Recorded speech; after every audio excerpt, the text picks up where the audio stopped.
జగన్మోహన్ రెడ్డి గారు చెప్పింది ఇచ్చాడు. ఎంత నష్టపరిహారం వేణు తుఫాన్లో ఎంత గారు నష్టపరిహారం ఇచ్చాడు జగన్మోహన్ రెడ్డి గత ప్రభుత్వాల్లో? వినండి సార్, వినాలి వేణుగారు, వినండి. వేణుగారు ఒక్క నిమిషం వినండి నేను చెప్తా. నేను ఇక్కడ ఏంటంటే కేవలం కృష్ణా జిల్లాలోనే 3 లక్షల ఎకరాలు పంట నష్టం జరిగింది. క్రిస్టల్ క్లియర్ గా రికార్డుతో ఉన్నాయి. మీరు రాష్ట్ర వ్యాప్తంగా 5 లక్షలని ఎలా చెప్తారు? ఒకసారి మీకు అర్థం ఉండాలి కదా. 5,000 కోట్ల రూపాయలు కేంద్ర ప్రభుత్వానికి నష్టపరిహారం కింద మీరు అడిగినప్పుడు, అంటే 5,000 కోట్ల రూపాయలు కూడా కనీసం ఒక 2,000, 3,000 కోట్ల రూపాయలు కూడా తెచ్చుకోలేరా?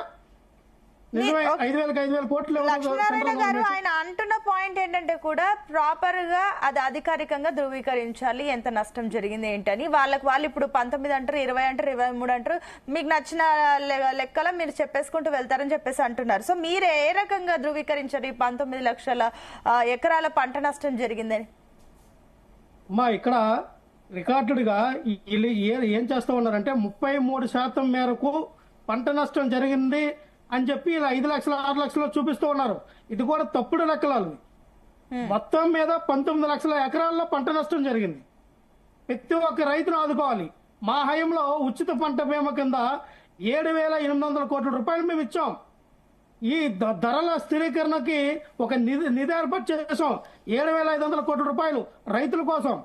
అది గమనించాలి. వీళ్ళు వచ్చిన అధికారం వచ్చిన 18 నెలల్లో వచ్చిన 18 నెలల్లో వేణుగారు ఒక నిమిషం వచ్చిన 18 నెలల్లో 16 సార్లు ఇటువంటి ప్రకృతి విపత్తులు వచ్చినాయి, తుఫాన్లు వచ్చినాయి, వడగాల్పులు వచ్చినాయి. ఎక్కడ ఆదుకున్నారంటే ఏ రైతుకి ఇన్పుట్ సబ్సిడీ ఇచ్చారు? ఏ రైతుకి ఉచిత పంట బీమా ఇచ్చారు? ఒక రైతు వచ్చి ఒక ఎకరాకి 30 నుంచి 40 వేల రూపాయలు ఖర్చు పెడితే మీరు ఇచ్చిన 3,000 రూపాయలు దేనికి పనికి వస్తాయండి? మొన్నటికి మనం చూసాం. ఒక యూరియా బస్తా 260 నుంచి 270 రూపాయలు ఉండవలసినటువంటి యూరియా బస్తాని బ్లాక్ లో 1,200, 800, 900 అమ్మారు. అంటే ఆ రకంగా పంట పండించిన రైతు ఏమవ్వాలంటే అప్పులు పాలవ్వాలా? ఈ ప్రభుత్వాన్ని నమ్ముకున్న రైతులు ఊరేసుకొని సావాలా? పురుగుల మందు పెరిగినలాగా తినాలా? అంతేనా మీరు కోరుకునేది? ఇదా రైతు పక్షపాతం ఇది?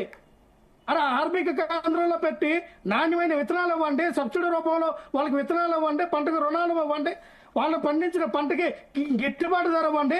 ఇంకో విషయం ఏంటంటమ్మా, ఎన్యూమరేషన్ చేసిన వాళ్ళకి ఆ పంట కొనరాట. ఇదే విడ్డోరా నాకు అర్థం కావట్లా. ఎన్యూమరేషన్ ఇస్తారు కానీ ఆ పండించిన పంట మేము కొనం అంటే ఏం చేస్తారమ్మా?